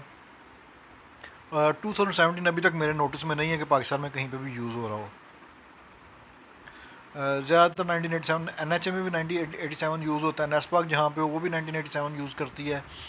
आईडेप ट्राइड फिडिक 99 यूज़ करने का, लेकिन वो भी 2-3 प्रोजेक्ट्स के बाद नेस्पाक और बाकी ऑर्गेनाइजेशन को, यहाँ पे बाबे जो मेरी तरह के या मुझसे थोड़े से सीनियर बैठे हुए हैं जिनकी टेंट मुझसे ज़्यादा है, 1987 से आगे कुछ सोचा नहीं है तो वो यूज़ ही नहीं करने देते।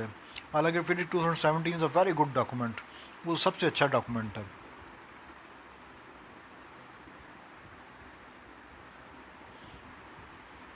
सो ladies if any and gentleman, हम इसको क्लोज़ करते हैं। मैं ज़रा अपनी चाय इंजॉय कर लूँ, शाम का टाइम है।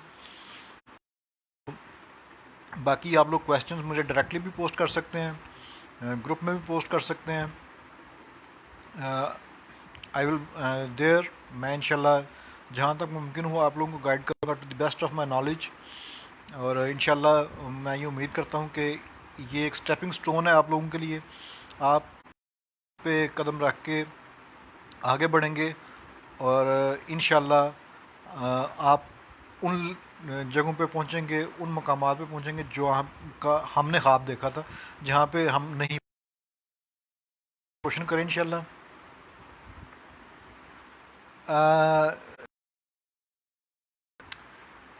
जो भी कैदी होता है उसकी टी फंटेस्टिक ही होती है, तो हमें टी को फंटेस्टिक ही कहना पड़ता है।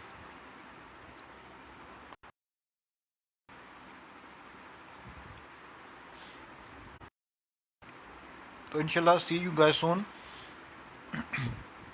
आप क्वेश्चन जो है शायन रदर आप एक काम करें कि एक गूगल डॉक जिसमें ये सारे क्वेश्चंस जो हैं वो आ जाएं, फिर इनको इकट्ठा करके हम उसका जवाब दे देंगे अदर इन रिटन फॉर्म और इन सेशन फॉर्म। तो ये गूगल डॉक क्रिएट करके आप ग्रुप में शेयर कर दें, उसमें सारे लोग अपने अपने क्वेश्चन अपने नाम के साथ सेशन के साथ शेयर कर दें, हम उसको आगे चला लेंगे और एक रिकॉर्ड बन जाएगा जो भी बाद में ग्रुप में मेंबर्स आएँ वो उसको देख सकें, पढ़ सकें। तो क्या ख्याल है आप?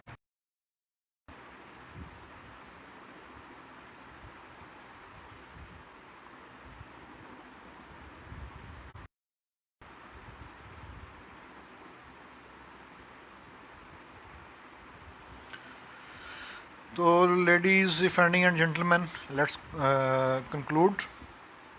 और इंशाल्लाह फिर आप लोगों से मुलाकात होगी। अल्लाह जल्द अज जल्द इस वबा को ख़त्म करे और हम लोग सब अपने अपने कामों पे निकलें। तो फिर इंशाल्लाह कोई एक एक्टिव सेशन रख लेंगे जो कि यूटी में मैं जो डॉक्टर फ़ारूक साहब हैं उनसे रिक्वेस्ट कर लूँगा उधर रख लिया जाए या कहीं और।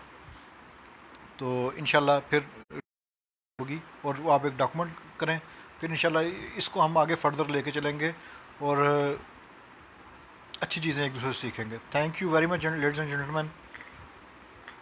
अल्लाह हाफिज़।